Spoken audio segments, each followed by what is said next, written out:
तू माझा विठ्ठल. सावडी आज घरकामासाठी येणार नाही. आजीच्या बहिणीच्या नातीने शेजारच्या गॅलरीतून ओरडून निरोप दिला.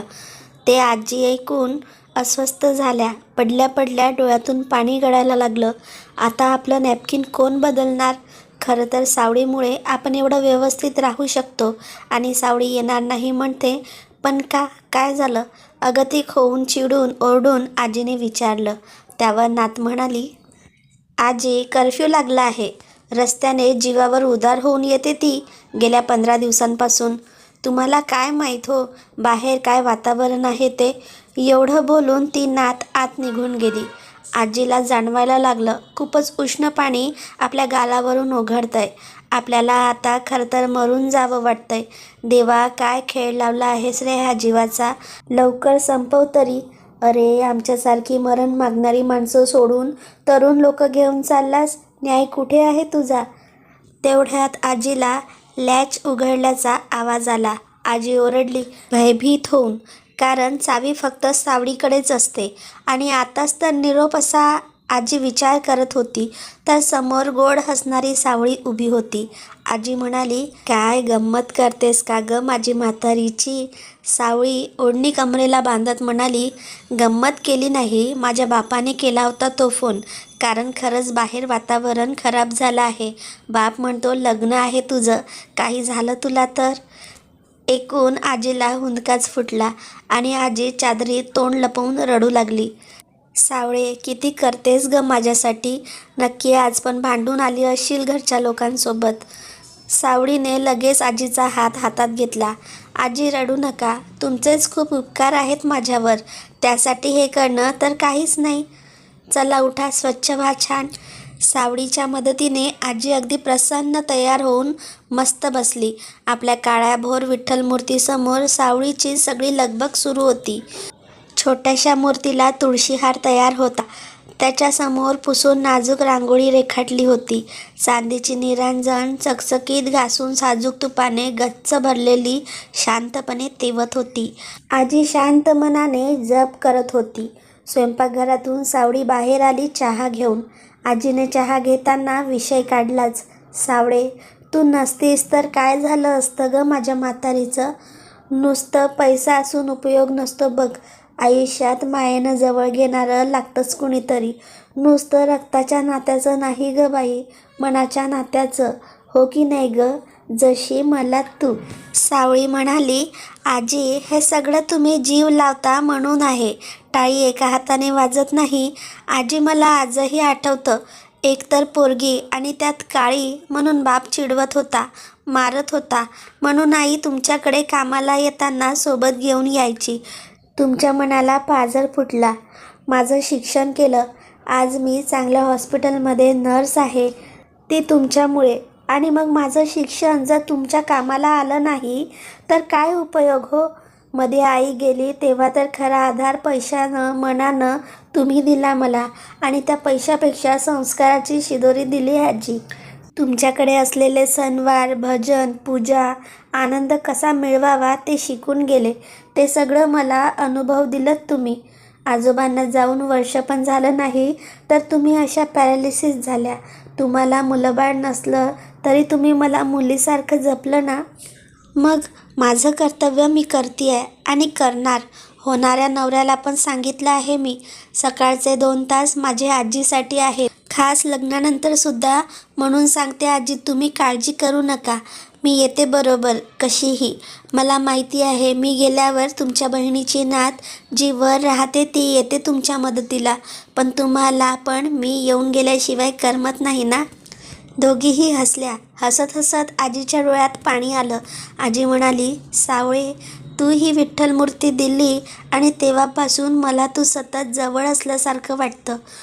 तू तशी फार हुशार. मी केलेल्या सगळ्या पंढरपूर वाऱ्या तुला माहीत होत्या.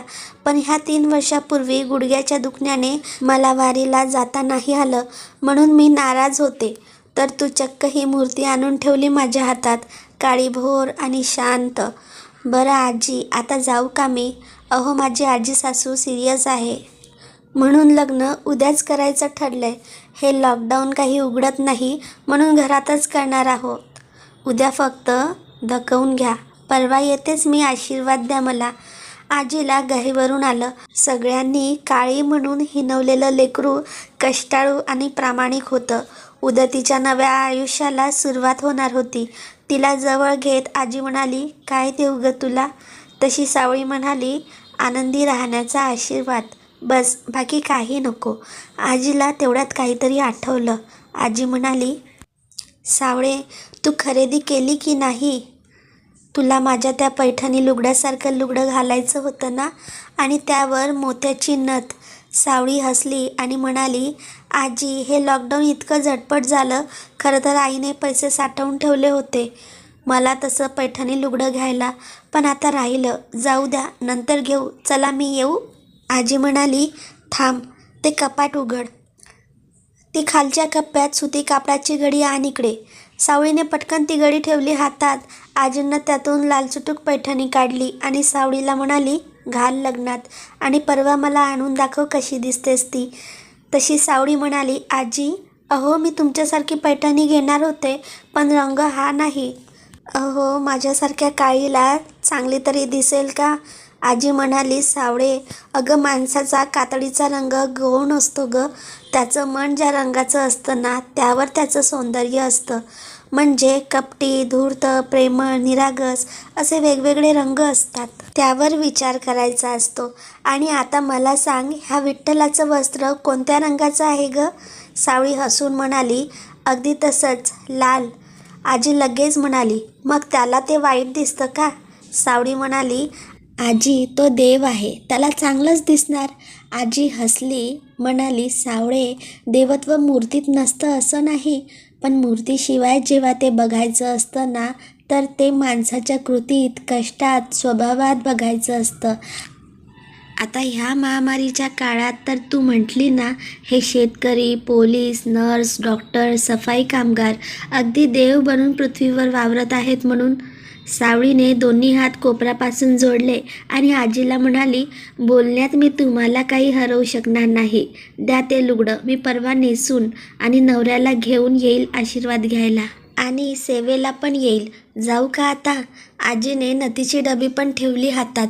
तशी ती घाबरत म्हणाली, सोन्याची आहे आजी, ही नथ मला नको. आजी म्हणाली, घालून परत आणून दे, मग तर झालं.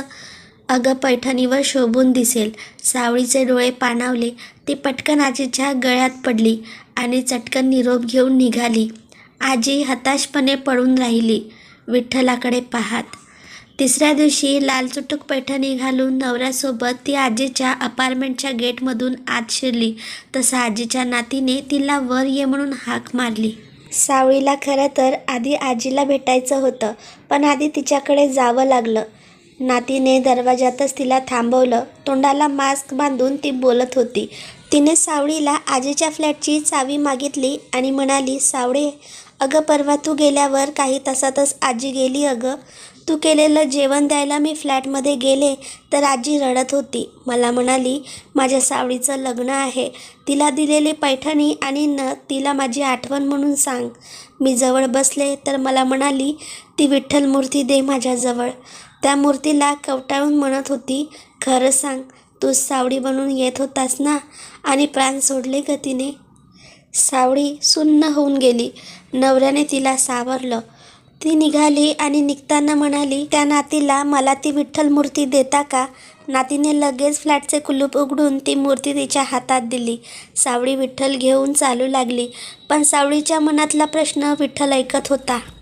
सावळी मनात म्हणत होती, आजी, तुझी सेवा केली म्हणून मी तुझा विठ्ठल, की तू मला चांगलं जगणं दिलंस म्हणून तू माझा विठ्ठल? धन्यवाद. मित्र आणि मैत्रिणींनो, तुम्हाला जर आजची कथा आवडली असेल तर प्लीज व्हिडिओला लाईक करा, शेअर करा, कमेंट करा.